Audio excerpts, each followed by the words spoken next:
বিসমিল্লাহির রহমানির রহিম। প্রিয় দেশবাসী, আসসালামু আলাইকুম। আজকে আমি আপনাদের সাথে একটি বিষয় নিয়ে খুব সংক্ষেপে দুটি কথা বলতে চাই। যে বিষয়টি সমাজের প্রত্যেকটি শ্রেণী পেশার মানুষকে স্পর্শ করে। যে বিষয়টি কি সেটি সেটি হচ্ছে আমাদের পরিবেশ। অর্থাৎ আমি, আপনি, আমরা সকলে যে পরিবেশটাতে থাকি সেই পরিবেশটি কেমন, আমার আশপাশটি কেমন। আপনারা নিশ্চয়ই অধিকাংশ ক্ষেত্রে খেয়াল করে দেখেছেন, আমরা ঢাকা শহরের যে কোনো রাস্তাঘাটই হোক, যে কোনো এলাকাই হোক, যে কোনো জেলা শহরের এলাকাই হোক, রাস্তাঘাট হোক, এমনকি উপজেলা পর্যায়েও ক্ষেত্র বিশেষে বিভিন্ন গ্রামগঞ্জেও আমরা দেখেছি যে যেখানে বাজার ঘাট বা রাস্তা চলাচলে বেশি, সেই জায়গাগুলোতে চারিদিকে একটা জিনিস খুব পরিষ্কারভাবে চোখে পড়ে, যেটি আমরা যখন ছোট ছিলাম, আজকে থেকে 40 বছর আগে, 30 বছর আগে দৃশ্যটা এমন ছিল না, কিন্তু বর্তমানে দৃশ্যটা এইরকম। সেটা কেমন? চারিদিকে আমার, আপনার, আমাদের ব্যবহার করা হাতের টিস্যু, অথবা আমার আপনার খাওয়া চিপসের প্যাকেট, অথবা বাসায় ব্যবহার করা রান্নার তেল, যে তার প্লাস্টিকের বোতলটি, অথবা আমি বা আপনি পানি পান করেছি প্লাস্টিকের বোতল থেকে, সেই বোতলটি, এরকম আরো অনেক ধরনের আবর্জনা যত্র তত্র সব জায়গায় ছড়িয়ে আছে।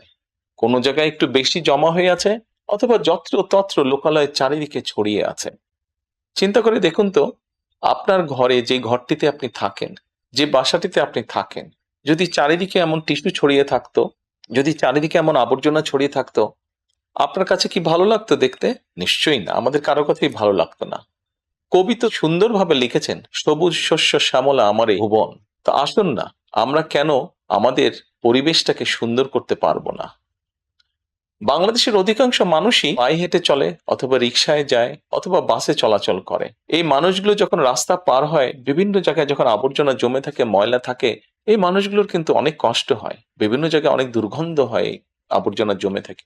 তবে আমরা যদি সকলে মিলে একটু সচেতন হই, আমরা যদি নিজেরা সচেতন হই, যত্রতত্র যদি আমাদের ব্যবহারকৃত আবর্জনাগুলো যদি যত্রতত্র আমরা না ফেলে দিই, আমরা যদি একটি নির্দিষ্ট জায়গায় এই আবর্জনাকে জমা করি এবং নির্দিষ্ট উপায়ে যদি এটাকে পরে ধ্বংস করি, তাহলে যেমন আমাদের পরিবেশটি ভালো থাকবে, ঠিক একইভাবে আমরা আমাদের পরিবেশটাকে সুন্দরভাবে রাখতে পারবো। দেখুন, অনেক জায়গায় আমি দেখেছি, গত কয়েক মাসে যখন আমি দেশের বিভিন্ন জায়গায় গিয়েছি, হয়তো কোনো একটি পুকুরের পাশ দিয়ে যাচ্ছি, দেখেছি পুকুরের ভিতরে বিভিন্ন রকম ময়লা স্তূপ হয়ে পড়ে আছে, অথবা পুকুর পাড়ে বিভিন্ন ময়লা স্তূপ হয়ে পড়ে আছে। অথচ একসময় কিন্তু এই পুকুর পাড়েই মানুষ বিকেলে বসতো, গল্প করত পরিবার পরিজন নিয়ে। কিন্তু এখন আবর্জনার জন্য সেটি সম্ভব হয় না। ঢাকা শহরেও বিভিন্ন পার্ক আছে, বিভিন্ন জেলা শহরেও বিভিন্ন পার্ক আছে। আমরা পার্কগুলোতে যাচ্ছি বিকেল বেলায় পরিবার পরিজনকে সাথে নিয়ে, কিন্তু গিয়ে যখন আমরা চিনেবাদাম খাচ্ছি, অথবা চিপস খাচ্ছি, অথবা বাচ্চারা লজেন্স খাচ্ছে, খেয়েই আমরা জিনিসটা সেখানে ফেলে দিচ্ছি। আমরা যখন যাই তখন হয়তো যারা পরিচ্ছন্ন কর্মী তারা হয়তো পরিষ্কার করে রাখছে, কিন্তু আমরা যখন বেরিয়ে আসছি তখন আর সেটি আগের মতন পরিষ্কার থাকছে না। কিন্তু যদি যে পরিষ্কার থাকতো, আপনি যদি পরিষ্কার করে রেখে আসেন, আপনার পরবর্তীতে যে যাবে সেও সেই পরিচ্ছন্নতা, সুন্দর পরিবেশটি উপভোগ করতে পারবে। কাজে আসুন না, আমরা যদি আজকে থেকে প্রত্যেকে সচেতন হই, আমাদের হাতের আবর্জনা বা ব্যবহৃত আবর্জনা যদি নির্দিষ্ট জায়গায় সুন্দরভাবে আমরা গুছিয়ে ফেলি, তাহলে ধীরে ধীরে হয়তো আমরা আমাদের এই বাংলাদেশটাকে আবর্জনা মুক্ত করতে পারবো, সুন্দর একটি পরিবেশ গড়ে তুলতে পারবো। দেশটা তো আমাদের সকলের। আমরা সকলে মিলে যদি চেষ্টা করি, সকলে মিলে যদি একটু একটু করে করি, তাহলে আমরা বড় কিছু করতে সক্ষম হব। প্রিয় দেশবাসী, আপনাদের কাছে আজকে এই সহযোগিতাটা আমি চাইছি। আমরা সকলে মিলে আসুন, চেষ্টা করি আমাদের দেশটিকে পরিষ্কার সুন্দর রাখতে। আমরা সকলে মিলে চেষ্টা করি আমাদের পরিবেশটিকে সুন্দর পরিষ্কার রাখতে, যা নিশ্চিত করবে আমাদের আগামী দিনের বংশধরদের জন্য একটি সুস্থ দেশ, সুস্থ পরিবেশ। সকলকে আন্তরিক ধন্যবাদ। আসসালামু আলাইকুম।